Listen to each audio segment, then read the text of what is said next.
welcome back to Dad and Lad Builds. What are you doing in there, son? You made me for the video. I'm sure this counts as shambles.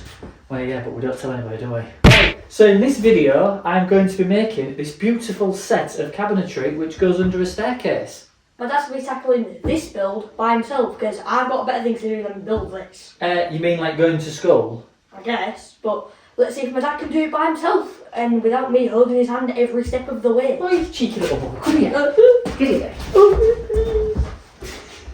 Yeah, in this video, we're going to be building some understair storage cabinets, which means we're going to have to switch up a gear or two. So the last couple of builds we've done have been pretty simple and basic, but this one is going to be a little bit more challenging. Now, alongside of the YouTube with my son, I also have a furniture business called Plain Shavings Bespoke Custom Furniture. Have a look on social media if you want to check them out. We do all sorts of furniture builds, from fitted wardrobes to custom beds, kitchens and understair storage. So this actual piece that we're going to recreate from these drawings is for a customer. Now, I do client-based work on commission, and that's what we're going to tackle today. So it's stepping away a little bit from Dad and Lad builds. The lad's still going to be helping me, but this is actually paid work rather than stuff for ourselves. So follow me along on this journey and let's see how we get this made, yeah? Become a woodworker, they say. Get to be creative and build all sorts of cool stuff. You won't need a gym membership, but you will need a chiropractor. My back's knackered.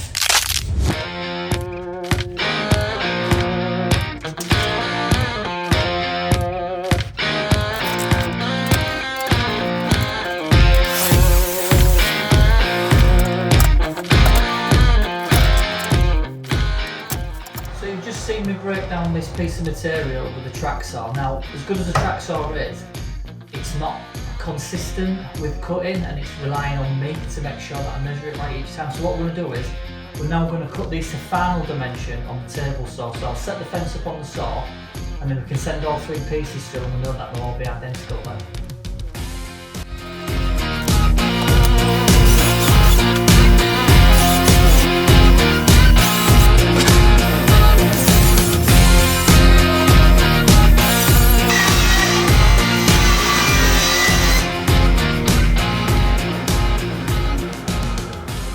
Get yourself a remote for your extractor.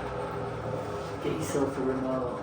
So we now have the basic components slapped together for the base part of the cabinet. So as we are looking at it now, this cabinet here is the drawer pack. So there'll be 1, 2, 3 drawers in there.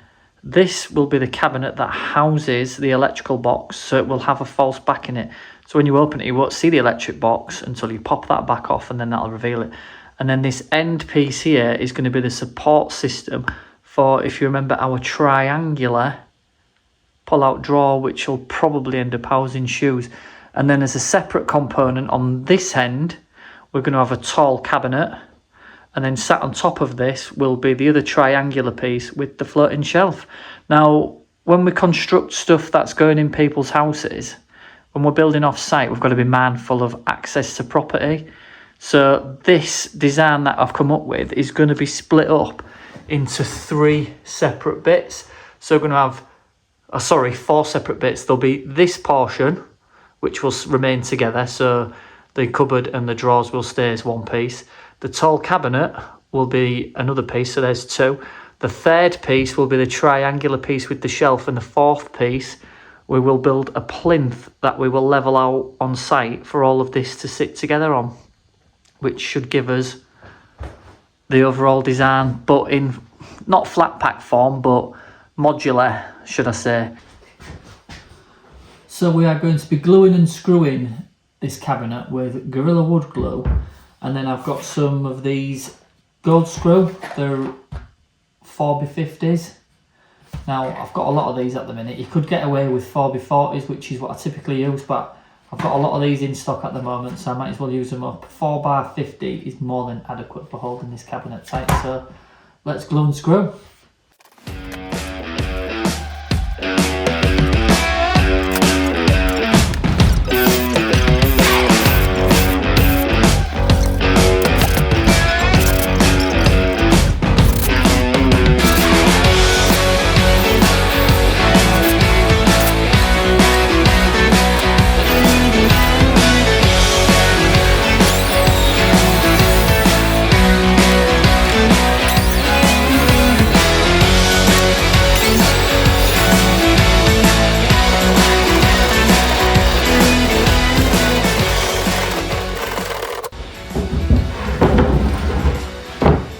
our framework now.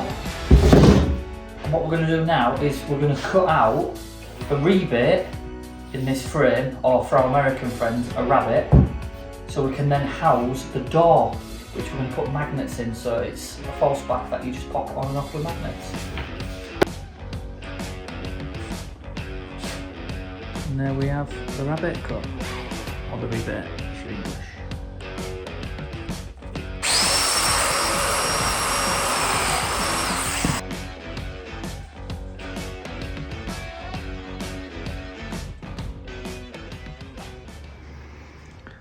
So as you can see now, I've installed the frame at the back, and then we have the door, and I've also cut a finger pull. So this is how it works. You've got your magnet at the back, that just sits in there, and then we fold it up and the magnets hold it in place. You need to get access, you've got your little finger pull, but other than that, that's the back of the cabinet sealed up. So the next step we're going to be taking is this end drawer set, which is the triangular piece at the foot of the stairs.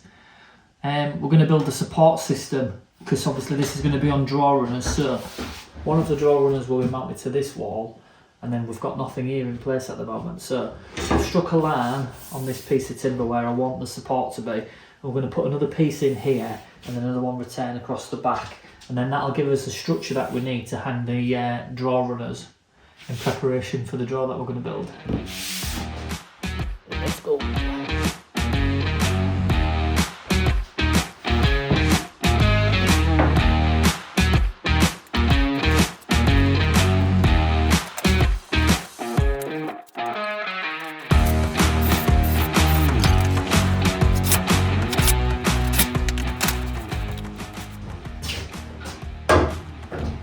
So off camera I have wrestled the cabinet onto these sawhorses because I needed to free up the space on the workbench to start cutting on the materials. So the next step at this phase is you need to build a drawer to sit in this space for the shoe cupboard at the end, shoe drawer should I say, and then I've got a bank of 3 drawers which are going in this space. Now ideally you need the drawer runners to determine the size of your drawers within that space. And my good mate Jeffrey Bezos over at Amazon promised me next day delivery, because I did order these drawer runners yesterday and it's the next day and they haven't turned up. But not all is lost. What we can do is I have got a set of the same type of drawer runners, these undermount sliders, which are very nice. I've got the same set, which the dimensions here are the same, it's just the length that's different. So I can use these to mark up the drawers, work out all my dimensions, and we can start making some drawer boxes. So to establish the dimensions for these drawers, we need to measure the width to start off with. Now, the way we do that on these particular drawer runners is we go from these 2 points on the inside edge of the drawer runner. So we're measuring from this edge here to this edge here, because these sit within inside the 2 sides of the drawers, within the walls. So currently, this measurement is telling me 466 millimeters. Now, what we're going to do with these, because these drawer runners, this is one of the main reasons I use them, is it allows you to be a little bit slack on your tolerances, so you don't have to be exact to the millimetre. So what I'm going to do is, the measurement said 466, I'm going to put these at 468, and that'll give us a millimetre either side, so these drawer boxes fit on comfortably, but then there's a little bit of slack there, so that the drawer runners run freely. Top tip. Drawer boxes. And this used to sound blue, Peter. Here's one I made earlier. Well, this is one I made earlier, but it's not actually for this project. So, the preferred method that I like to use for making drawer boxes is using pocket holes. So we've got 4 on the back, we've also got 4 on the front. Now, the beauty of using the pocket hole method is that the 2 on the front or 4 on the front are concealed by the drawer face. The 4 on the back are on the back, so we're not concerned because you'll never see them unless you take the drawer out. And then it gives you a nice clean side profile, so when you pull the drawers out you don't see any hardware whatsoever. Now also these particular drawer runners that I purchase, they're the same as the Blum undermount drawer slides, but they're not. The design's very similar, but these are a cheaper alternative. Don't get me wrong, they're still expensive and they're still very good drawer runners, they're just not the same price as Blum. So the way these work is we have 2 catches on the base. So these little connectors or clips or whatever you want to call them get mounted to the underside of the drawer, and they clip onto the drawer runner itself. Now the drawer runner sits on the underside of the drawer, hence the undermount, and it goes through these two notches here, which you can see on the bottom. And then also on the back we have two holes, two pin holes. Now on the drawer runner itself we have two locating pins, so the drawer sits on the runner, pins locate, and then the clip and lock it in place. Now also another good thing about these drawer runners is the fact that it gives you adjustability. So if your measurements aren't perfect, and let's face it, nobody's perfect, we all make mistakes, but this is kind of like a get out of jail free card for you in some instances. I mean, if you're rubbish at measuring, it's not going to be able to save you from being an inch short, but these will allow you to be a little bit out, maybe a millimetre or two, but still allow you to achieve a beautifully spaced drawer. Now, let me show you how. We have three forms of adjustment on these drawers. We have backwards and forwards, which are these two here. We have left and right, which are these two here. And then we have up and down. So if your drawer, once it's mounted, is ever so slightly off, we have adjustment to make it look nice. So top tip for you, it's worth spending that extra couple of quid, which is all these are compared to your side mounted runners. Couple of extra quid gives you the adjustment and also gives you a little bit more leeway on your measurements and your tolerances. So top tip, spend a few quid here and you save it in time in the long run. Let's build some drawer boxes.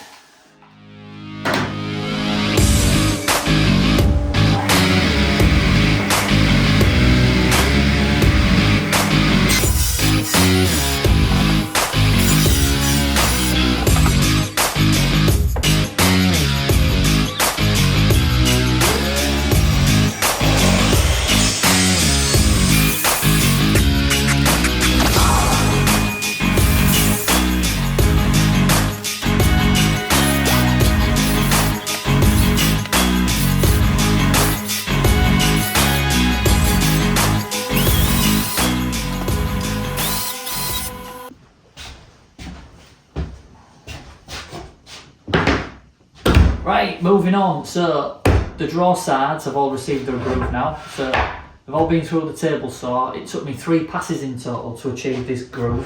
Now the blade on my saw is 3mm thick. So we needed 9mm for the base, so 3 passes, 9mm. Now when you're sizing these, you don't want to do them too snug. You want them to be able to go in with a little bit of resistance, but not hammering them in, because it's going to make it really difficult when it comes time to assemble these drawer boxes. I do it in such a way that they go in, but when you pick the material up, it takes it with it. So we've got a nice mechanical joint, so to speak, as well as the glue that we'll be putting in. So let's move on to the next step for these.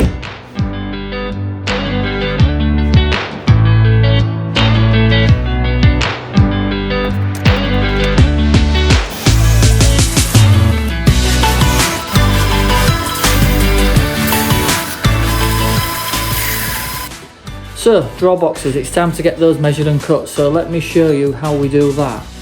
So for sizing our drawer boxes, what I'll do is I will clamp the sides together, and then once I've got them clamped together, I can then measure from this point here to this point here. Now doing it this way I find gives me really accurate results rather than trying to get inside with the tape measure. So clamp them up, get your measure, and currently these are measuring at 491mm, it says. It's difficult to show. 491. So what I will do to allow for glue, I will say let's knock 2mm off, so let's take it to 439mm. And then to get the measurement in that direction, all we do is measure the length of the side. And if you remember, when we cut the grooves, we cut them 9mm deep. So there's 2 ends, which have got grooves in each side. So that deduct 18mm. Again, 2mm for the glue. So let's deduct 20mm off that, and that'll give us our measurements for our drawer bottom. Let's go.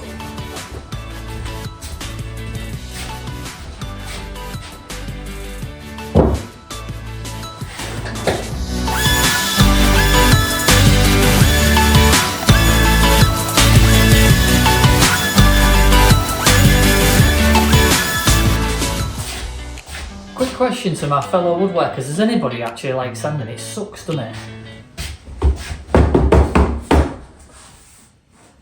Right, just messing about, aren't I? All the draw box components are now made and ready for assembly. So pocket holes cut, notches, grooves, you name it, we've even sanded it. So what I will say to you is if you are making anything where it's going to be difficult to sand, pre-sanding is the way to go. I mean, we might get a little bit of glue squeeze out when we assemble these, but it can be wiped off with a wet, damp cloth. It's easier to do it that way than to be trying to fight into corners once you've created a box to get that sanding done. So let's move over to a time lapse and get these puppies assembled. Let's do this!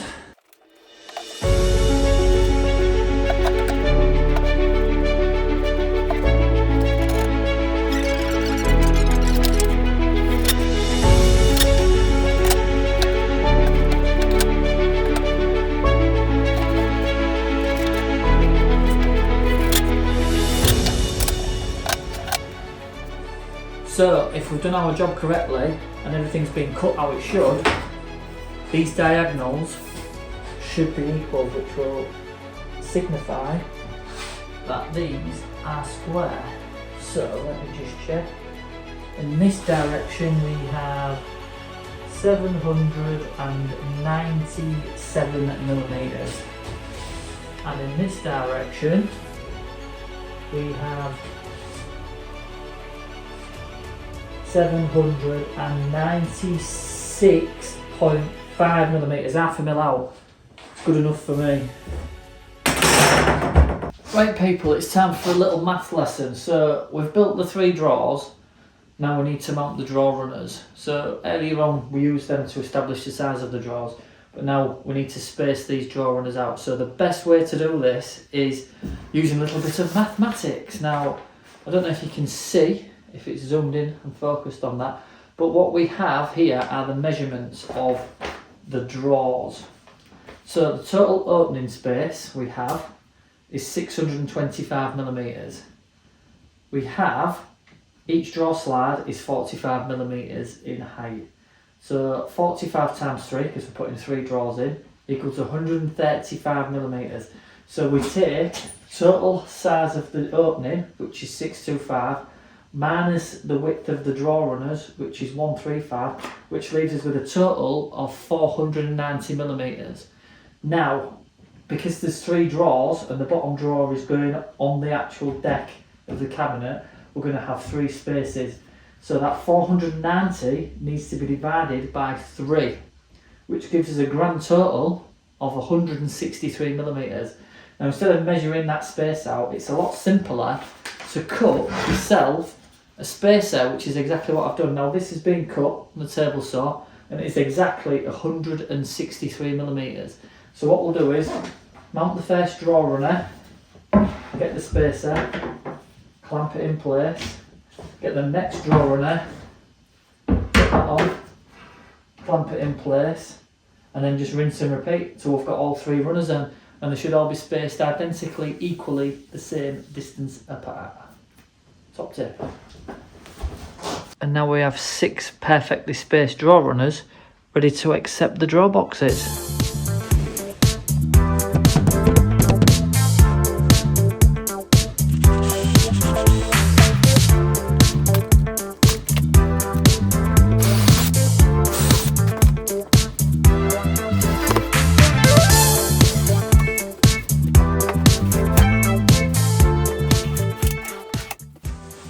These drawer slides make it easy peasy. Like I say, it's worth the investment to spend the extra money. We did it! So we've got the drawer boxes all built and assembled now. Off camera I built the small triangular one. I didn't see the point in going through the details of the build process for that, but the principle is exactly the same as these ones. We've got bottom and 4 sides. The only difference is they're all different, apart from the back and the front are the same, but they are mirrored. So if you imagine the grooves, the pocket holes and the notches on the back, you've got to be mindful of the orientation because this drawer will only go in one way. So it's a new day and we've got a new hat. We're rocking the baby blue trucker hat today. So I'm just going to sit you up on this little platform that I've made and you can observe me building a plinth. So enjoy the montage.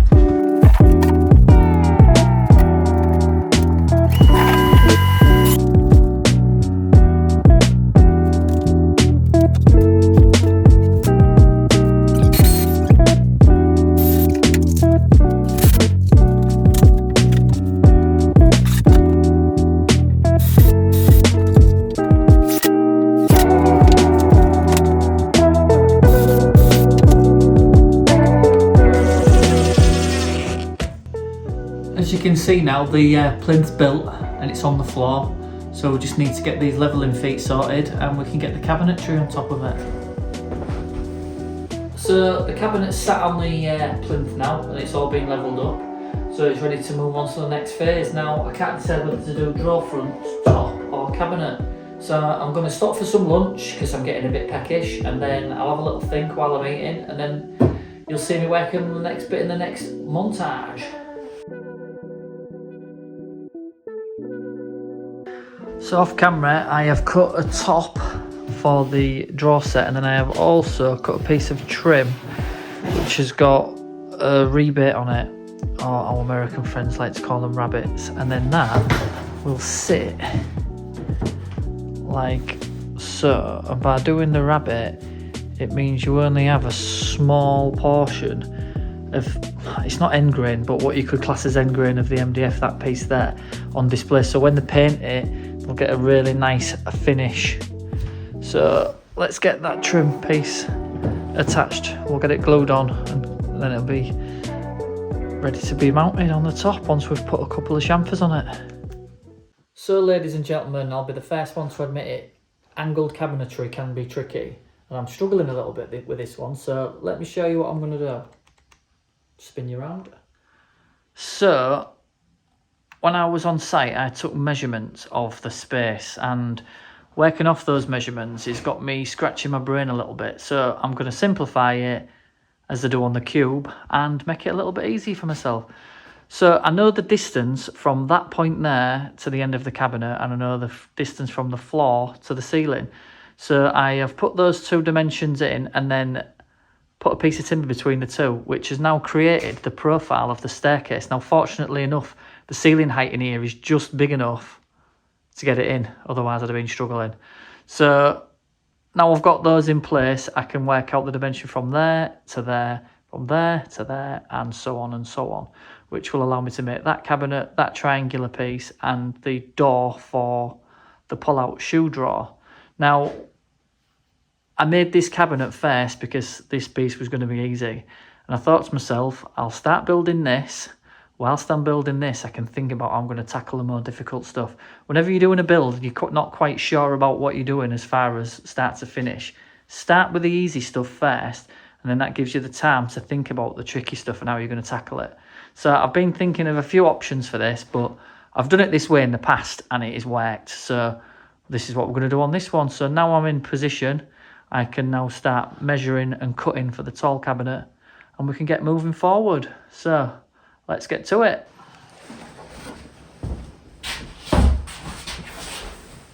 And we are back, ladies and gentlemen. Now it's a new day since I last spoke to you, and today it is bloody freezing. So we're not rocking a trucker hat today, we're going for the bobble hat, big up the OKR, and we've got a body warmer on because it is bloody freezing. If you can see my breath in here. Right, so this looks a little bit different since I last spoke to you. We have now built this triangular cabinet. It was a little bit tricky and there was a lot of geometry involved, so there's a lot of test cuts involved getting these angles correct, so we've got it fitting nice within our template. Now I am mindful that this video is starting to get a little bit lengthy, so that's one of the reasons I haven't showed you this process, but it's worked out nice and it's got this lovely dividing shelf. Was talk about putting extra shelving in, but there's not the size for it. There literally is not enough space. It'd be dead space if we was to add more dividers and shelving. Right, so the plan was to build the tall end cabinet, but unfortunately I do not have enough material on site, so I ended up using more on this than I expected. So it is absolutely teeming it down outside, so I don't fancy going and getting any. So we're going to switch it up a little bit. Instead of building the cabinet, we're going to focus on doing the drawer faces and this cupboard door, because I do have the material for that. So, as I like to say on this channel all the time, let's get to it. So, the customer has opted for a shaker style cabinet door. So, all the drawer fronts and all the doors will have a frame around them. So, we're going to make what I call a faker shaker, which is, instead of having an 18mm door with a 9mm panel in it, we're going to make it out of a 9mm door, then add 9mm trim, which will make the door total thickness of 18mm. So I'm going to break down some material, then I'll show you exactly what I mean.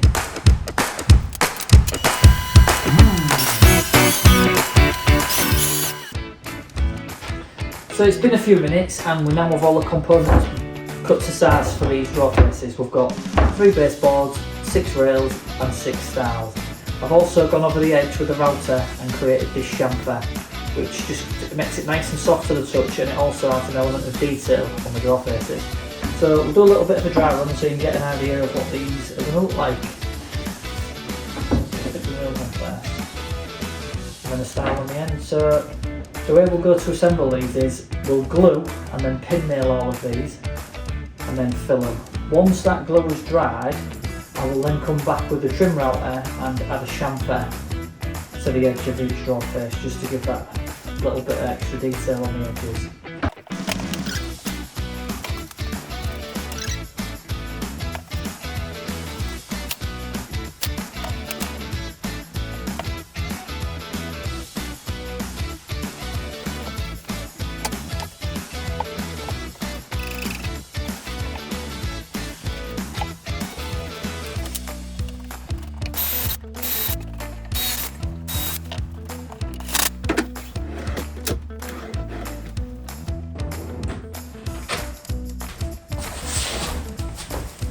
So it's a new day and a new hat. I've gone for a different hat this time. This one's thermal, so it keeps my ears nice and toasty.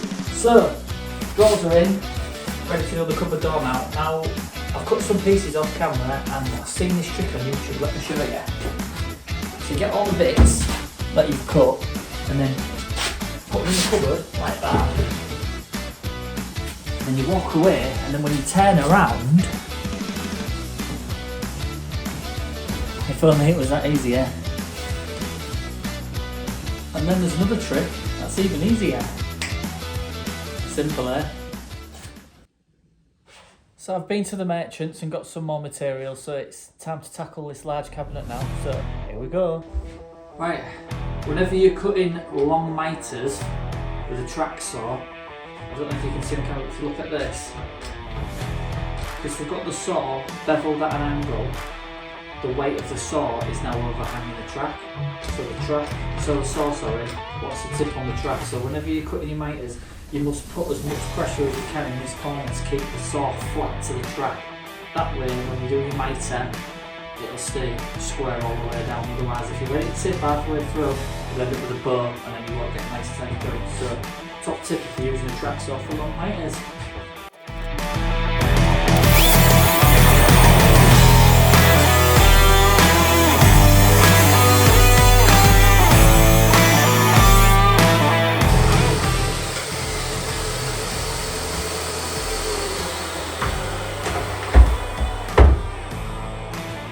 Also, another top tip, get a decent blade in your track saw, otherwise you'll end up like this, with smoke everywhere.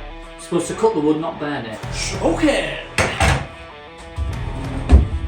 Right, we've got all the pieces cut now for this tall cabinet, so let's get this puppy assembled. Now, I'm not going to glue this one because of the dimensions, it's quite wide. Now, if we have any problems on site trying to get access, then if it's not glued together, worst case scenario, we can take it to pieces, get it in the house, then assemble it back in the room that it's going in. So no glue on this one, just all screws.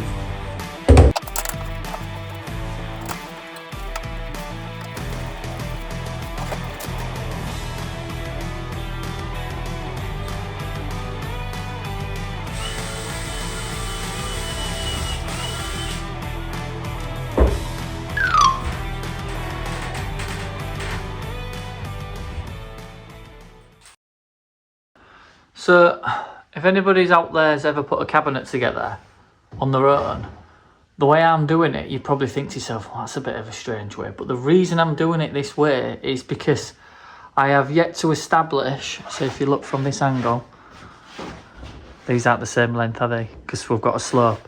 So we need to cut a piece from there to there. I have not been able to establish that distance yet. So what I'm going to do is, I've built what I know needs to be square. So we've got the side and the base is square. This side and that side is square. What we are going to do now is put the back panel on. Now this has also been cut to square. So if I put the back panel on, sit it on top, fix all of this side, then go along and put screws in the bottom, make sure that my distance from there to there is the same, which it should be. because like I say, we're using this panel which will square it all up. Put screws in that position there, so then that and that will all be locked in together. So now this distance is fixed in space and can't move. So then we can measure that distance and cut a piece to fit exactly, rather than trying to guess. And as you can see, if you look down that edge there, that is all nice and flush. And then if we look down that edge there, that's flush.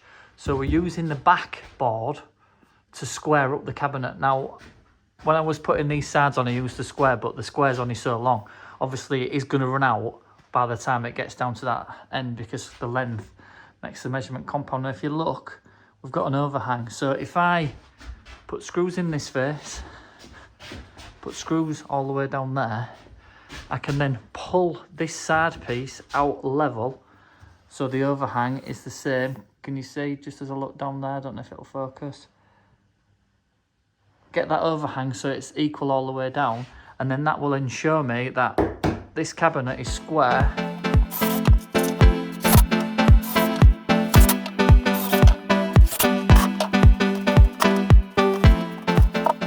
But that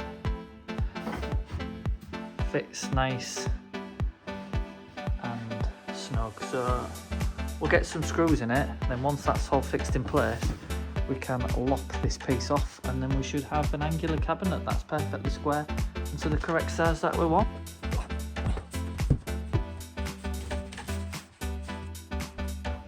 Let's see if she fits.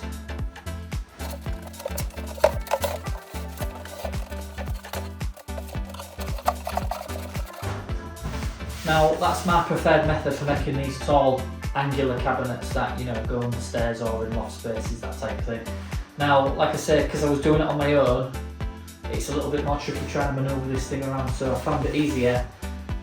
Build the sides, put the back in, and then once we know that all that's square, because the back's square and we've squared it up with the back, a lot of squares in there, even though it's triangular, that then allows us to get the distance for this point here, so we can then fit that piece in, and it fits nice and snug. And if I do say so myself, that's gone pretty good. So, next up, what's a cupboard without a door, eh? Right, ladies and gentlemen, we are getting close to having this understair storage almost complete. So, off camera, I have built this beautiful door. Now, I didn't show you the process because it is identical to all the other doors and drawer faces that I have made. So there's a backer board, and then that's 9mm, and then a trim going on the perimeter, which then brings it up to 18mm.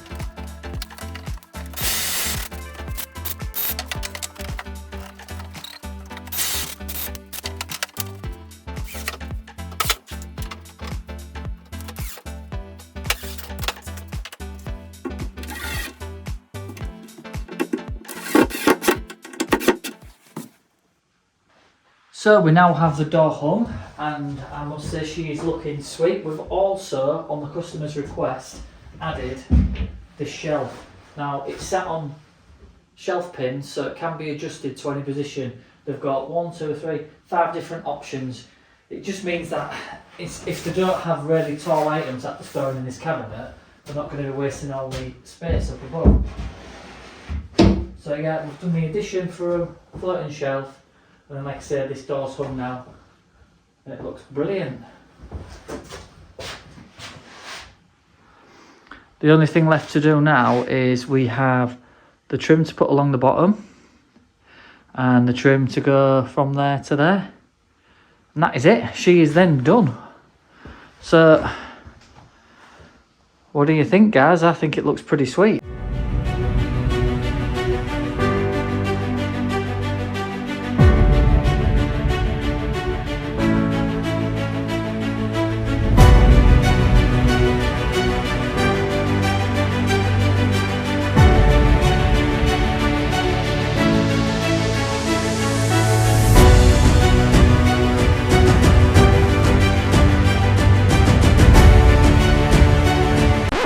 And just like that, that's a wrap on this video. We're back in the workshop today. Yesterday was installation day, I've just had a quick clean up, so we are now ready to start the next project. But before that happens, I know what you're all thinking. He promised me he was going to tell me how much this was going to cost. So let's go over to the blackboard and I'll break it all down for you. Right, I've done the numbers, but before I reveal any of the information to you, I just want to say to you first, me and the lad enjoy making these videos. We absolutely love spending time together, and I also enjoy editing them, believe it or not. So I would like to say one thing to you. If you enjoy these videos, please consider subscribing and liking and sharing. Now, your likes and shares and subscriptions allow us to continue making these videos, which for me it's worth its weight in gold. I love working with my son outside in the workshop, and you know, it gets him out the house and we get to be creative together. So, the grand reveal. Let's see what we charged for this storage. So, those are the figures for the under stair storage. Now, if you look at the top, we have our materials. So we've got draw runners, £100, MDF, £150. The cabinet hinges was 30 quid, and then miscellaneous, so things like screws, sandpaper, glue, it's all got to be counted for. That come to £20.